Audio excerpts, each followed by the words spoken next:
세상에는 자기 생각대로 살아가는 사람들이 많습니다. 그러나 앞날을 내다볼 수 없는 인간이 자기 뜻대로 산다면 얼마나 위험한 인생이 되겠습니까? 그래서 하나님께서는 인생들에게 하나님 안으로 들어오도록 계속 부르시고 있습니다. 그러나 인간들은 하나님 말씀에 귀를 막고 살아가고 있습니다. 그래서 하나님의 마음을 너무도 아프게 만들고 있는 것입니다. 1960년대부터 유행했던 마이웨이라는 팝송이 있습니다. 이 노래는 프랭크 시네트라라는 가수가 불렀습니다. 워낙 유명한 노래라서 우리 중에도 알고 있는 분들이 있을 겁니다.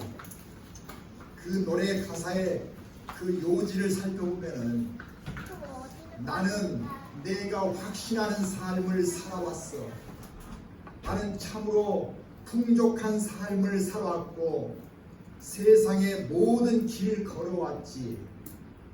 그보다 훨씬 더 중요한 것은 내 방식대로 살아왔다는 거야. 이런 내용입니다.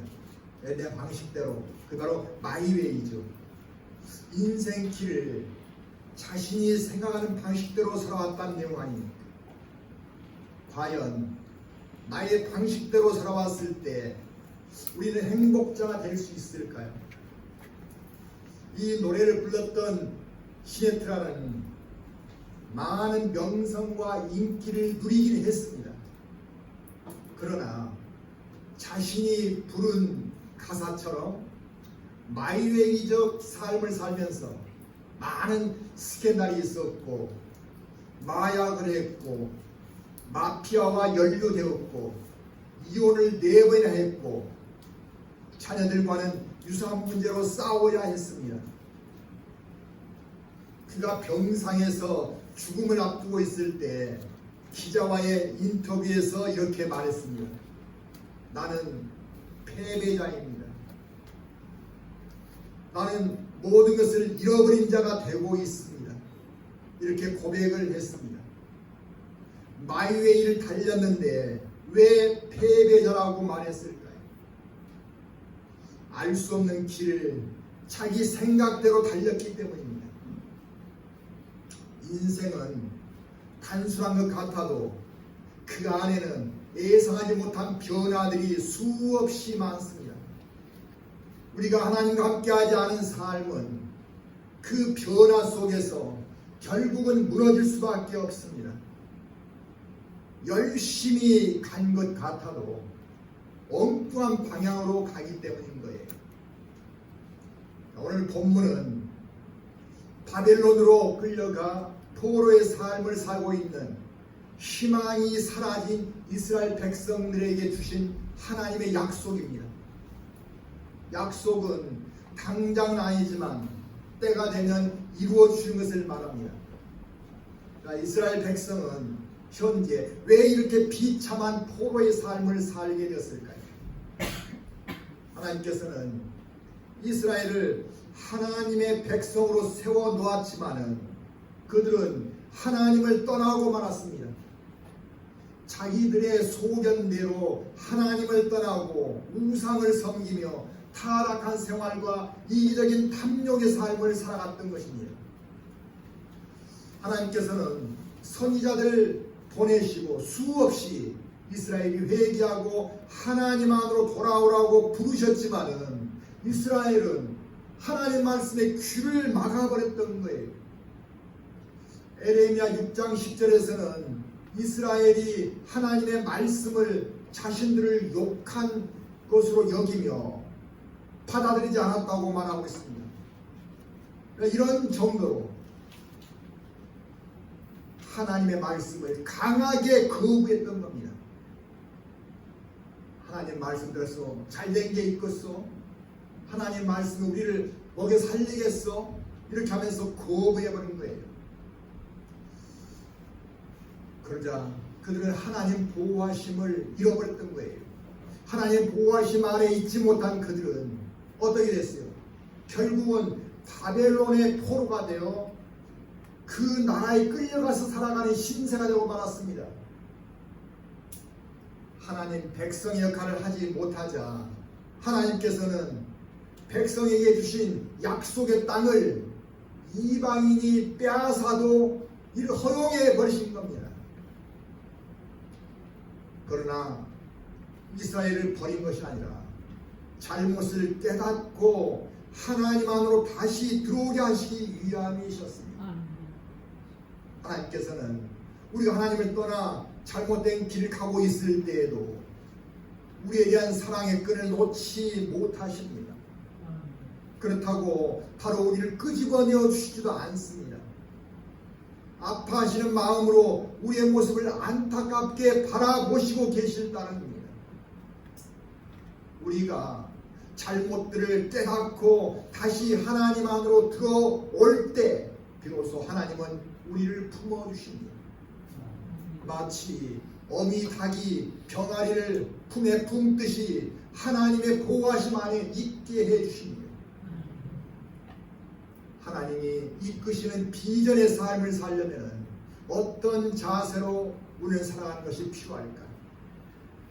첫째는 고난을 새로운 시작점으로 받아들여야 합니다. 우리 11절 다시 한번 보겠습니다. 여호와의 말씀이니라 너희를 향한 나의 생각은 내가 아니니 평안이요 재앙이 아니니라 너희에게 위로와 힘을 줄 것이니라. 어떤 이유로 고난이 왔든지 고난이 있게 되면은 그 사람은 먼저 분노하게 된다고 합니다. 그리고 거부한대. 내가 이런 고난이 있다니 받아들일 수 없어. 이렇게 거부한대. 그러다가 결국은 어떻게 돼요? 받아들이는 과정을 거친다고 합니다. 여기서 자신이 낮아지게 되고 잘못을 인정하는 마음이 일어난다는 것입니다. 하나님께서는 그때 비로소 다가서게 됩니다. 그리고 말씀하십니다. 너희에게 지금은 고난이지만 이로 인해 미래는 평안이요 재앙이 아니니라. 이 말씀을 붙잡는 사람과 거부하는 사람은 고난을 극복하는 힘의 차이가 있게 됩니다. 세계적 암 전문가로 유명한 김유신 박사의 말에 따르면 믿는 사람과 믿지 않는 사람의 암 치유 기간이 상당히 다르다고 합니다. 동일한 약물을 사용했지만 하나님을 믿는 사람은 더 빠르게 호전되었다고 합니다. 이는 약물 작용 외에 무언가가 추가적으로 작용하고 있음을 알았다고 했습니다. 믿음의 사람은 몸의 호르몬이 믿지 않은 사람에 비해서 다른 변화를 보이더라는 것입니다. 믿음은 병뿐만 아니라 우리 삶에서도 긍정의 힘을 끌어냅니다. 하나님과 동행하는 사람은 자신의 힘만이 아니라 하나님의 능력을 입고 살아가게 되는 거예요. 그렇지만 문제는 이러한 삶으로 들어가는 것이 쉽지 않다는 사실입니다. 믿음 안으로 들어가기 위해서는 인생은 내 뜻대로 사는 것이라는 생각에서 탈피해야 합니다. 그리고 하나님과 함께 살아가는 것으로 받아들일 때 가능할 수 있습니다. 이러한 변화를 가져오게 하는 것이 바로 고난인 것입니다. 누구든 고난을 겪을 때가 있습니다. 고난을 나쁘게만 바라보지 마시고 하나님 안으로 들어가는 시작점으로 생각하시기 바랍니다. 우리가 하나님과 함께하는 삶을 살아갈 때 비로소 미래는 희망이 되어질 수 있습니다. 하나님과 함께한 삶으로 인생길을 걸어가시기를 축원합니다.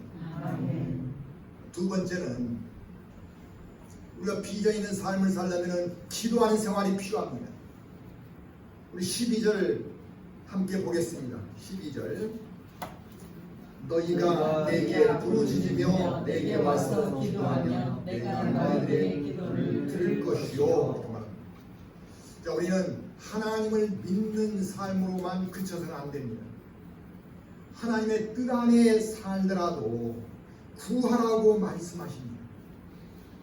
자, 우리 에스겔 36장 37절에 보면은 이렇게 말씀하십니다. 우리 같이 읽겠습니다. 주 여호와께서 이같이 말씀하셨느니라. 그래도 이스라엘 족속이 이같이 자기들에게 이루어주기를 내게 내가 그의 수요를 양떼같이 많아지게 하리라고 말씀하십니다. 하나님께서 고난을 해결해 주실 마음이야 계시지만 그래도 구해라고 말씀하시고 있습니다. 기도를 하라는 뜻입니다.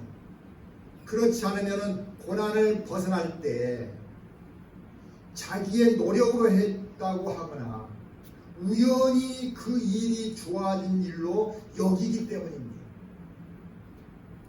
그렇게 되면 결국 하나님 앞에 감사나 영광을 드릴 수 없게 되죠. 하나님의 일하심을 받아들이지 않는 사람은 하나님 없이도 살아갈 수 있다는 생각으로 이어지고 결국 교만으로 나가게 됩니다. 그 사람은 또다시 자기 생각대로 인생을 살려고 하고 하나님을 멀리한 사람이 되고 마는 것입니다. 그 사람 앞에는 언젠가 또다시 고난이 찾아올 수밖에 없습니다.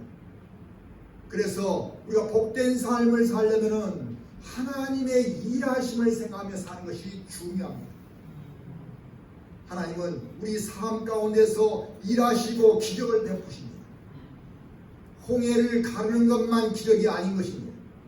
우리가 태어나고 지금껏 살아있고 하나님을 만나고 자녀가 있고 또 세부터 교회 가족이 된 것은 모두가 기적인 것입니다. 우리 능력으로 된 것이 아니라 하나님의 인도하심과 일하심의 결과물입니다. 하나님의 일하심을 믿는다면 우리는 하나님께 구해야 합니다. 일상의 삶에서도 하나님의 도우심이 나타날 수 있도록 구하시기 바랍니다. 그리고 도우심을 받은 것을 믿고 감사와 찬송을 드리시기 바랍니다. 우리가 하나님 안에서 빚진 삶을 사는 세 번째는 하나님과 함께한 삶이 되어야 합니다. 우리 13절 함께 보시겠습니다. 너희가 온 마음으로 나를 구하면 나를 찾을 것이요 나를 만나리라 이렇게 말씀하십니다. 하나님은 우리에게 다가오시지만 구하고 찾는 자에게 만나 주신다고 말씀하십니다. 여기서 구하라는 의미는 계속해서 구하라는 뜻입니다. 그리고 나를 찾을 것이요 만나리라는 뜻은 반드시 찾게 되고 만나게 된다는 뜻을 지니고 있습니다. 하나님과의 만남은 우연이 아니라 적극적인 찾는 노력이 수반되어야 함을 말씀하고 있습니다. 우리 잘 아는 노사연 가수 아시지 않습니까? 그 가수가 부른 만남이라는 노래가 있습니다. 인간적인 만남을 노래한 것이지만 가사에서는 우리의 만남은 우연이 아니라 그것은 바램이었다고 고백하고 있습니다. 자, 우연한 만남은 떠나기 쉽지만 원하고 바라는 만남이 있었을 때 인연이 되어진다는 뜻입니다. 하나님과 우리의 관계도 사랑입니다. 우리가 사랑할 때 하나님 안으로 들어가는 것이고 또 하나님도 우리 안에 들어오게 됩니다. 사랑이 아름답게 열매 맺기 위해서는 바램과 수 없는 고백이 있을 때 가능한 것입니다. 그래서 하나님께서는 우리를 향해 너희가 온 마음으로 나를 구하면 나를 찾을 것이요 나를 만나리라 이렇게 말씀하시고 계십니다. 그런데 어떤 사람들은 한번 하나님을 불러보고는 아무런 대답이 없으면 거봐 하나님은 안 계시잖아 이렇게 돌아서 버리는 경우가 있습니다. 만일 대답하셨다고 생각해 보세요. 쉽게 얻으면 쉽게 생각하고 쉽게 잊혀지는 것입니다. 그러나 힘들게 얻으면 더 소중하게 여기는 법입니다. 우리 인생에서 하나님보다 더 소중한 것은 없습니다. 그 소중한 것을 소중하게 여기려면 온 마음을 다해 간절하게 구하시기 바랍니다. 아멘. 하나님은 모든 것을 창조하셨고 주관하시고 계십니다. 우리의 미래까지도 주관하시고 계십니다. 인생에는 많은 만남이 있지만 가장 소중하게 여겨야 할 것은 하나님의 만남인 것입니다. 창세기 15장 1절에서는 하나님께서는 자신을 상급이라고 말씀하고 계십니다. 우리가 하나님과 함께하는 것만이 우리 앞날을 복된 삶으로 나가게 한다는 뜻입니다. 하나님께서는 실패가 없으십니다.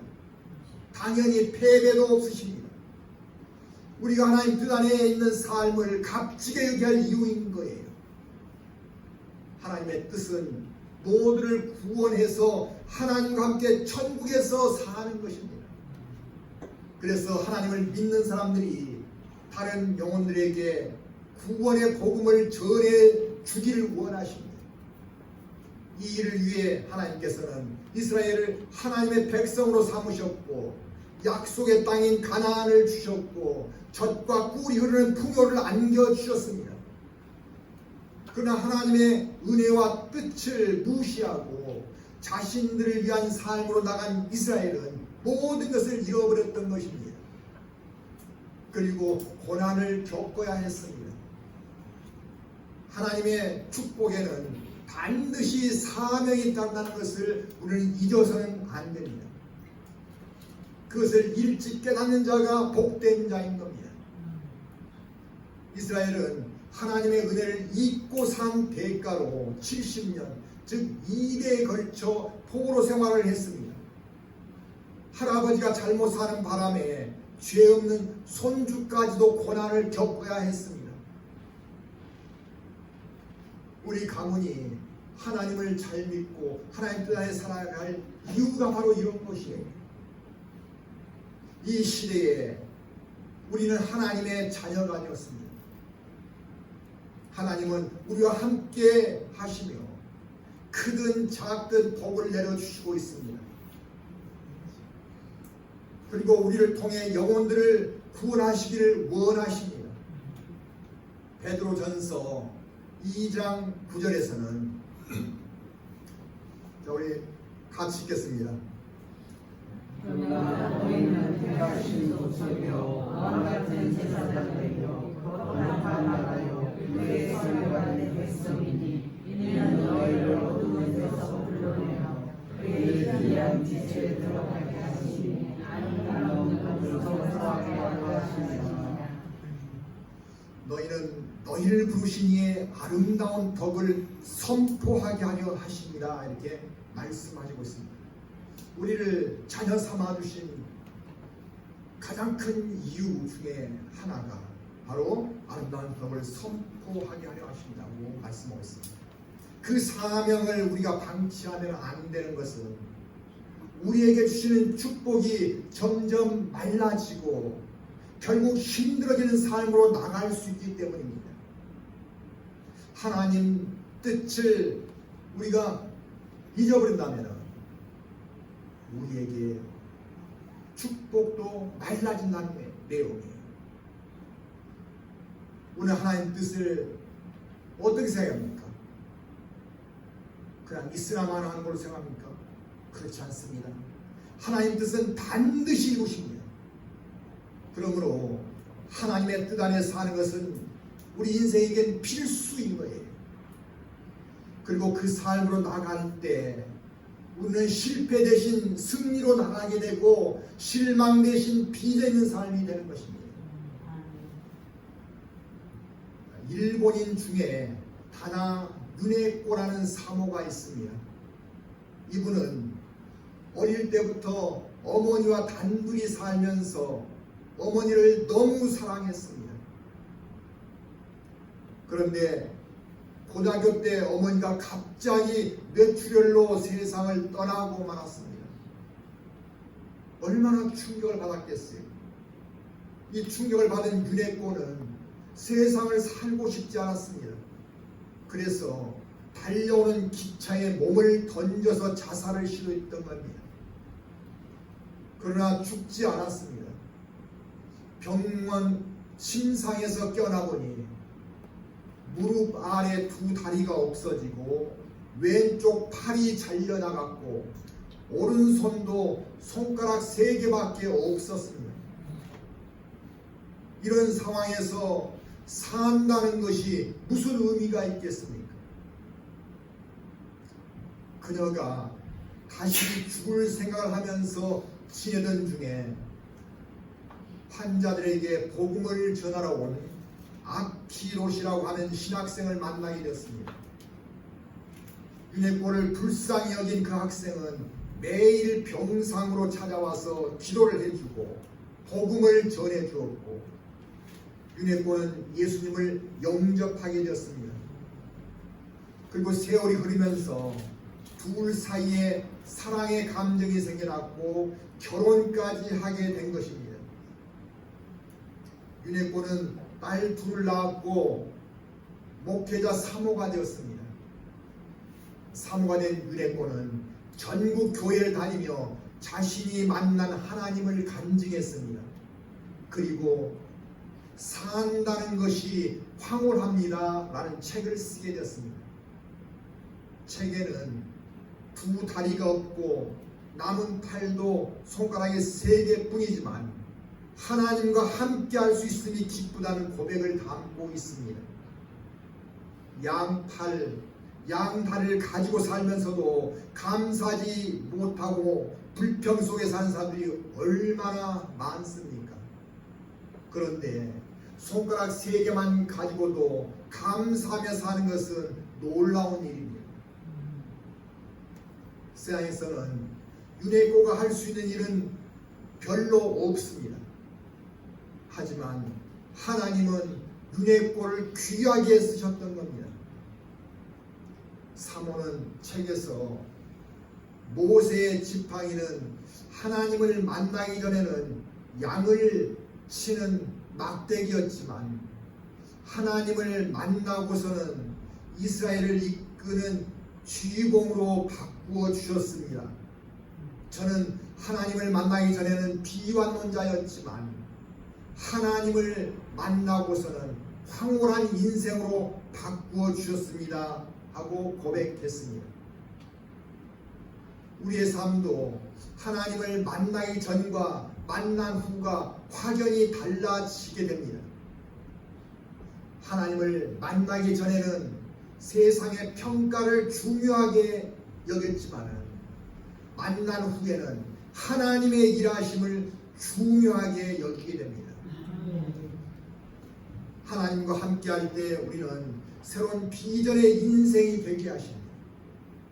하나님이 그 길로 인도하시며 축복을 내려주실 것입니다.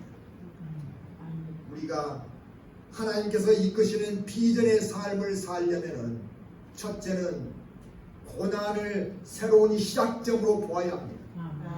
둘째는 기도하는 생활이 필요합니다. 셋째는 하나님과 함께한 삶이 되어야 합니다. 이 삶을 통해 하나님을 만나고 하나님의 뜻 안에서 귀하게 쓰임받는 비전의 인생이 되시기를 주님의 이름으로 축원합니다. 아멘.